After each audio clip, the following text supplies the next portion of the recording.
Olá a todos, bem-vindos a mais um culto online da Igreja de Nazaré do Porto. Igreja esta em que a principal missão é a pregação do Evangelho de Jesus Cristo, através do envio de missionários às várias regiões, não só de Portugal, mas de todo o mundo, respondendo à grande comissão de Jesus Cristo. Esperamos que fiquem desse lado, atentos à palavra que Deus nos quer transmitir hoje, através do pastor Timóteo. Mas antes de mais, vou fazer uma oração. Meu Deus, meu Pai, agradeço imenso por tudo, Senhor, por mais um dia que nos deste, tudo aquilo que Tu tens providenciado, Senhor, nós Te agradecemos e que possas cuidar de nós, cuida de tudo aquilo que vai ser feito aqui neste culto e que possas, de certa forma, impactar a todos os ouvintes, a todos aqueles que estiverem-nos a ver, Senhor, através deste meio, e que tudo possa ser bom e agradável aos Teus olhos, e aceita neste momento esta adoração e este louvor, Senhor, que nós queremos Te dar, e agradecemos imenso por tudo, e onde estiverem 2 ou 3, Tu estarás no meio deles, e assim que possas estar no meio de nós neste momento. E agradecemos pela Tua presença, pela Tua graça e pelo Teu amor que nos inunda todos os dias. Obrigado por tudo.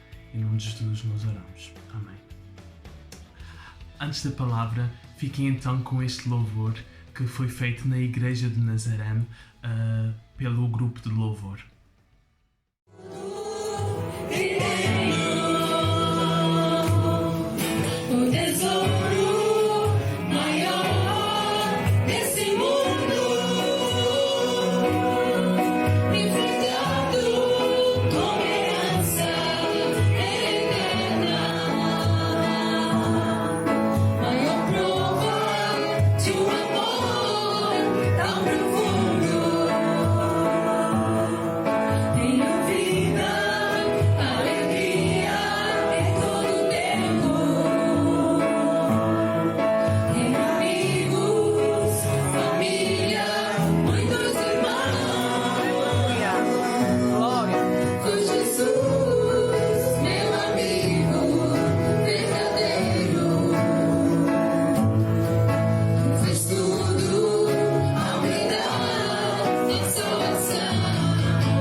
A todos os que estão escutando o nosso programa, eu desejo manifestar a minha alegria pelo facto de estar a compartilhar convosco a Palavra de Deus neste culto online que a nossa igreja na cidade do Porto está a transmitir desta forma virtual, mas esperamos chegar aos vossos corações com uma mensagem de Deus. Eu queria vos falar sobre Jesus.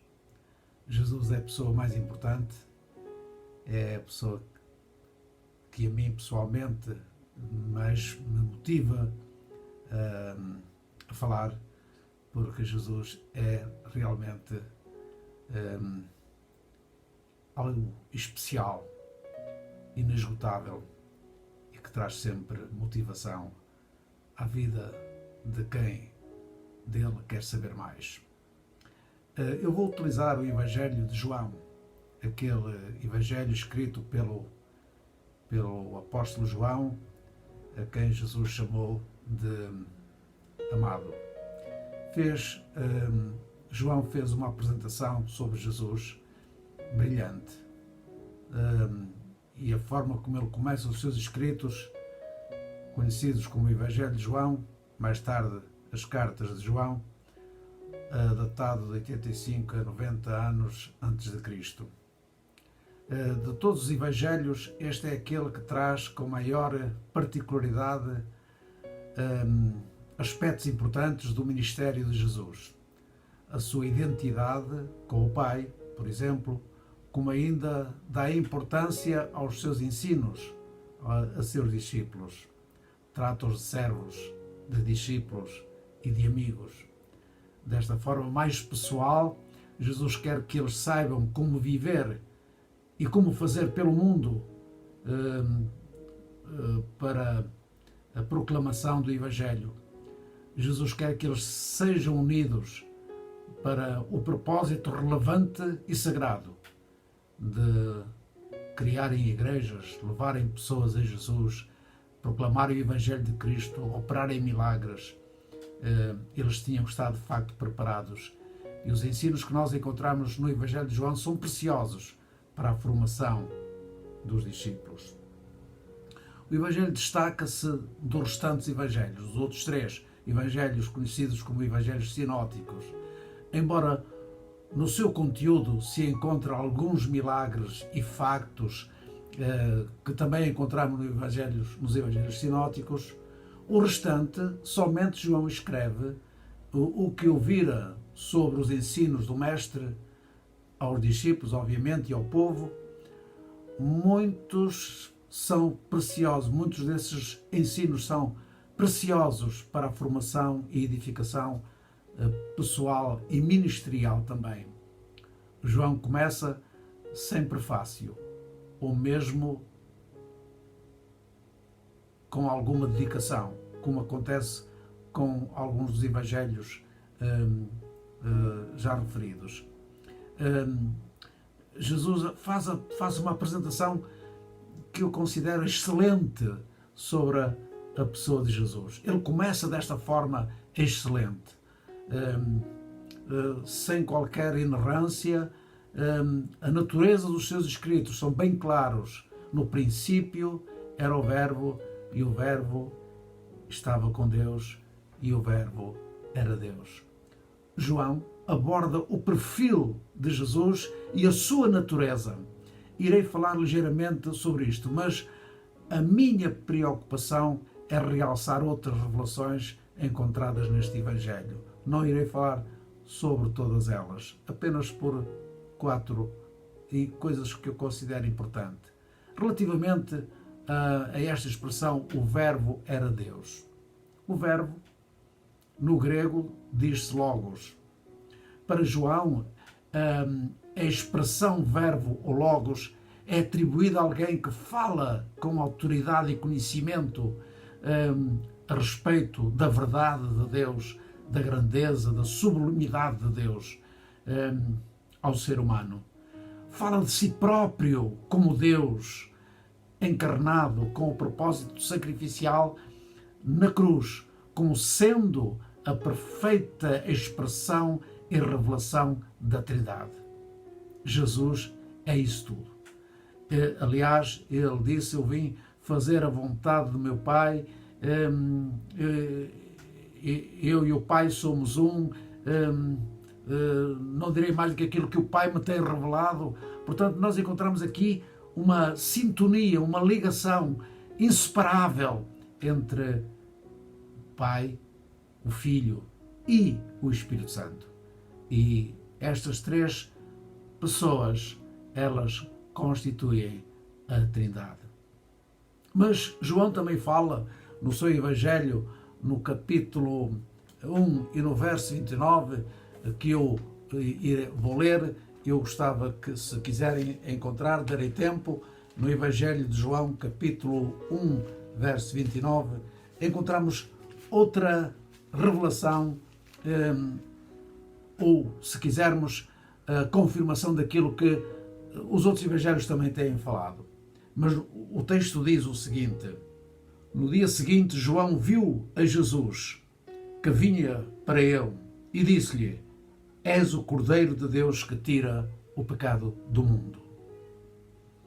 Fazia e ainda faz parte da velha aliança, como prática dos judeus, o sacrifício de animais para a remissão dos pecados que são cometidos de onde a onde, porque este sacrifício de animais era como que um ritual e se praticava algumas vezes. Mas a vinda de Jesus ao mundo aconteceu para que de uma vez por todas fosse feito o sacrifício único e absoluto, total, a respeito da remissão dos pecados da humanidade. Um só sacrifício santo, completo, imortal. Nada mais do que isto. Não há mais nada a fazer a respeito da nossa salvação, da nossa espiritualidade. Jesus realizou o sacrifício completo para que a humanidade tivesse a possibilidade de ser salva. Um só sacrifício santo, completo e imortal. Nada mais há a fazer que Jesus não tivesse feito. Ele foi levado ao holocausto como um cordeiro, neste caso à cruz, para ser sacrificado em nosso lugar. O sacrifício de Jesus aboliu completamente todos os sacrifícios. Não há sacrifício nenhum capaz de substituir este sacrifício. Por isso ele é eterno. O sacrifício de Jesus é insubstituível. Os homens procuram encontrar outras formas, mas todas essas formas não têm validade perante tão grandioso sacrifício que foi o de Jesus. Jesus é comparado ao cordeiro, mas não ao cordeiro de qualquer fazendeiro daquele tempo, de qualquer criador de gado, de animais bovinos, nada disso. Jesus foi enviado do céu para ser sacrificado em nosso lugar. Por isso ele é o Cordeiro de Deus que tira o pecado do mundo. Mais ninguém consegue tirar o pecado. Jesus é aquele que, pelo seu sacrifício na cruz, trouxe perdão à humanidade.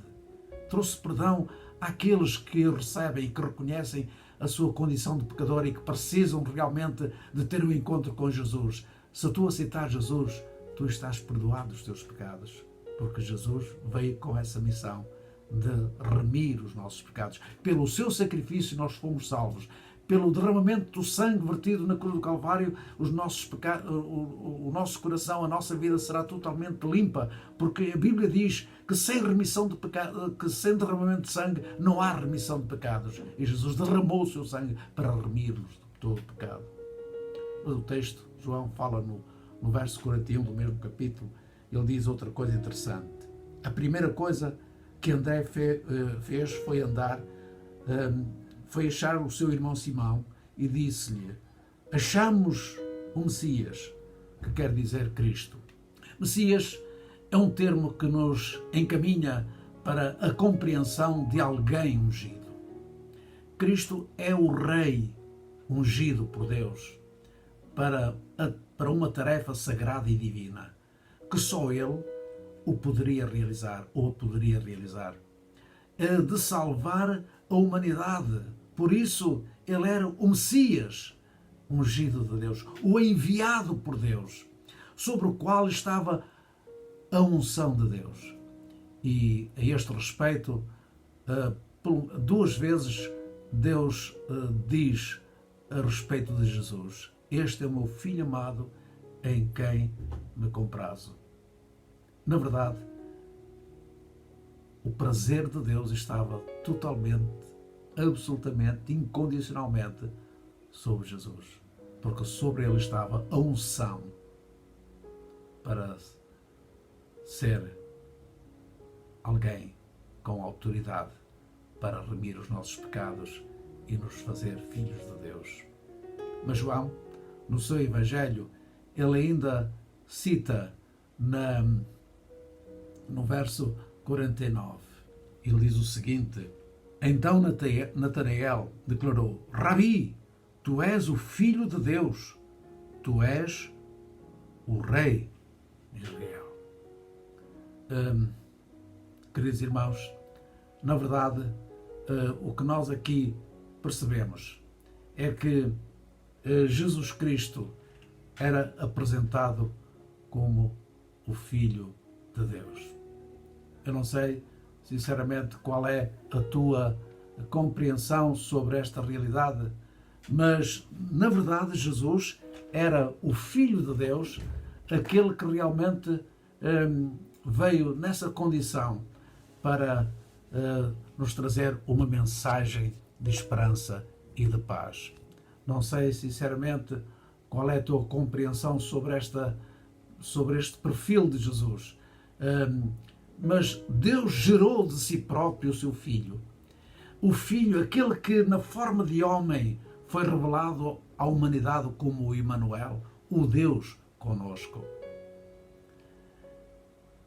Deus, em forma de homem, foi como nós, mas perfeito, sem pecado. O facto de ele não ter nascido do efeito entre o homem e a mulher deu-lhe a validade de ser santo, porque ele foi gerado pelo Espírito Santo no ventre de Maria. Não há pecado em Jesus. Na sua boca nunca se achou engano. Nunca ninguém apontou qualquer pecado a Jesus. Ele teve uma vida de retidão, de santidade, perante a humanidade e perante o Pai. Porque sobre ele estava a unção de Deus. Ele foi considerado justo, porque nunca se encontrou alguma injustiça. Aliás, ele foi feito justiça por nós. Ele pagou o preço em nosso lugar. Para que nós fôssemos livres do pecado, ele assumiu a nossa condição. Sobre si pesava a grandiosa tarefa de fazer conhecido o amor de Deus, o amor do Pai. E ele fez isso mesmo.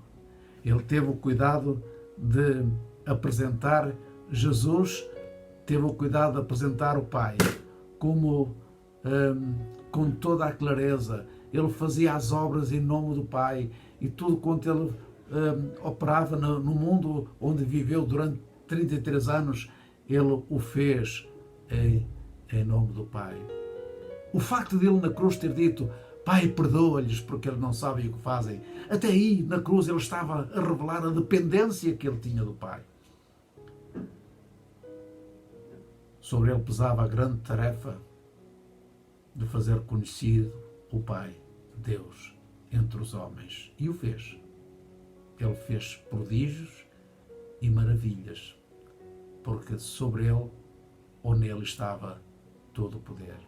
A Bíblia diz que foi-lhe dado todo o poder nos céus e na terra. Ele tinha poder para fazer milagres, e ele o fez sempre no nome do Pai. Meus irmãos, ele veio trazer salvação ao mundo, mas ele também veio libertar o homem do pecado. Ele veio também vencer o inimigo pela cruz. e pela ressurreição. Ele veio nos apresentar o caminho que conduz os homens a Deus. Ele é esse caminho que conduz todos aqueles que entram nele a nunca mais se desviarem. O Salvador do mundo. Esta é uma expressão que nós encontramos em João, no capítulo 4, no verso 42, quando Jesus falou, após Jesus ter falado com a mulher samaritana, ele é escutado pelos samaritanos. Eles quiseram conhecer quem era Jesus. Eles quiseram ouvir os ensinos de Jesus. Os samaritanos eram pessoas que praticavam uma religião muito antiga, milenar mesmo. Eles ainda conservavam ainda determinados conceitos históricos. Refiro-me ao caso do Poço de Jacó,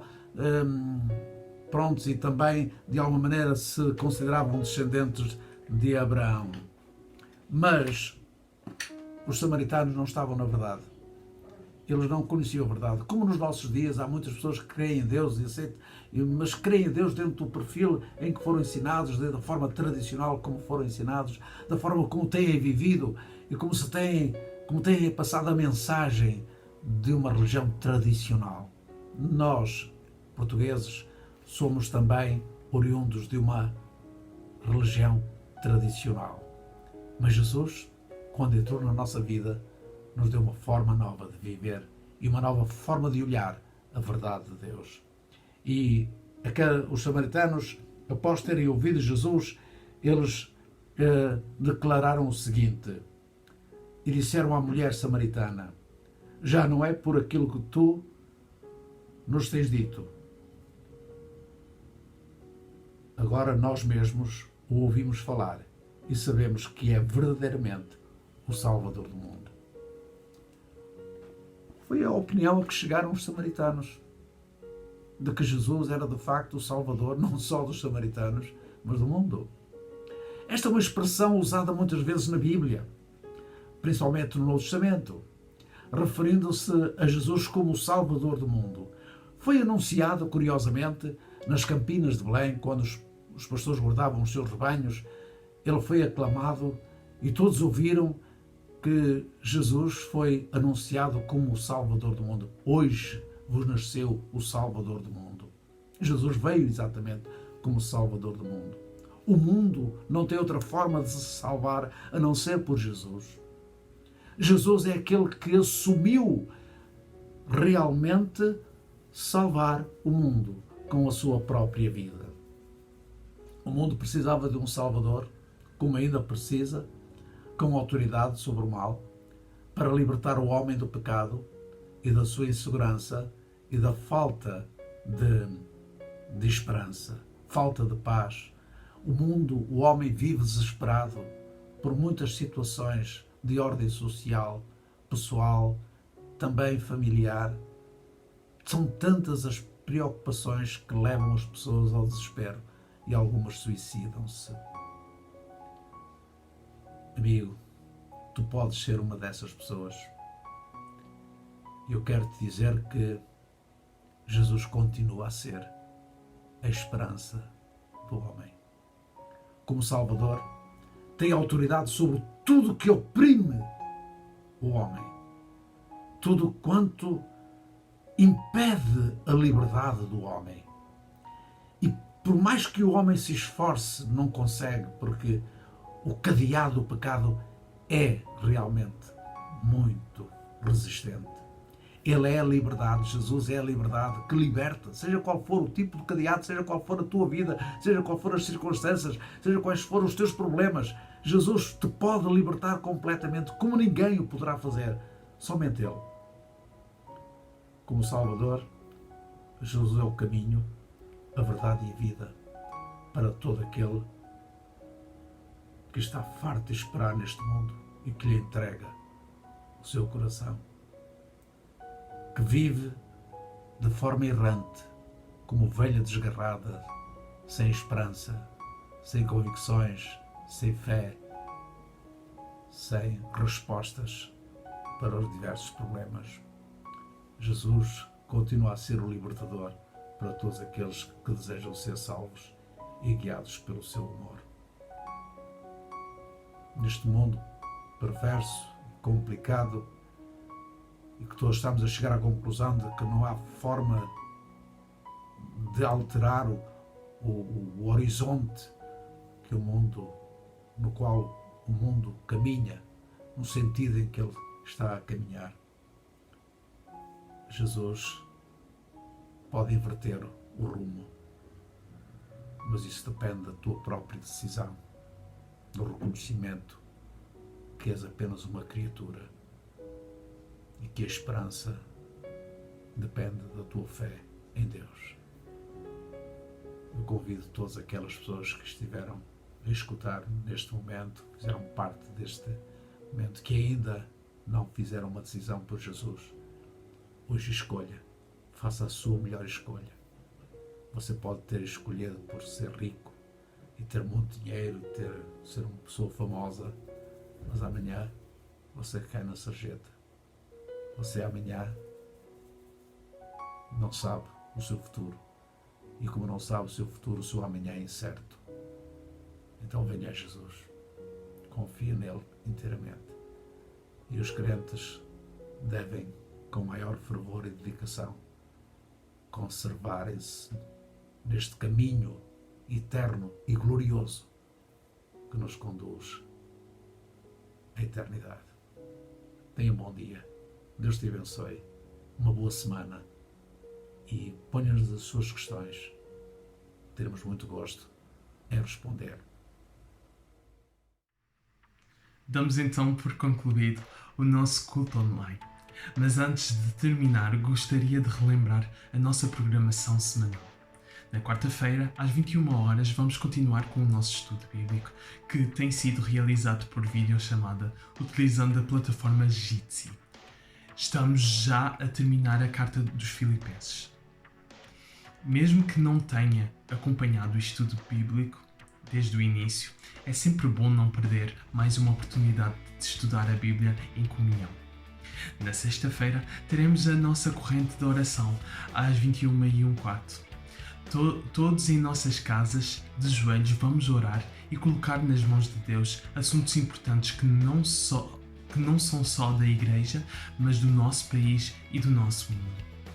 No domingo, estaremos cá novamente para mais um culto dominical online. Se tiverem a oportunidade, assistem aos devocionais que o Pastor Timóteo tem publicado no grupo do Facebook da Igreja de Nazaré do Porto. E qualquer dúvida, não hesitem em contactar-nos através do Facebook da página InPorto ou via e-mail para a igreja.nazarene.porto@gmail.com ou ainda para o número de telemóvel 91 86 84 484. Oremos neste momento.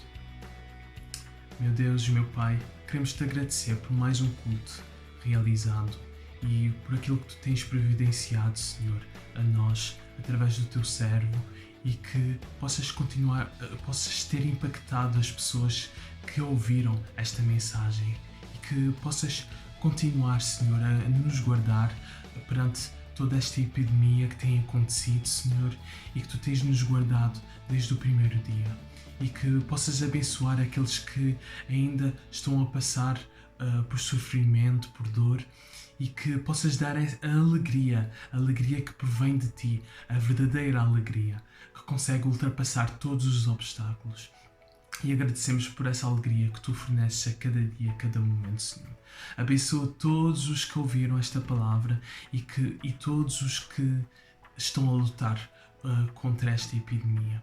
E obrigado por tudo e que possas nos dar uma boa semana. Em nome de Jesus nós oramos. Amém. Assim fica por concluído o nosso culto. E Deus vos abençoe e tenham uma boa semana.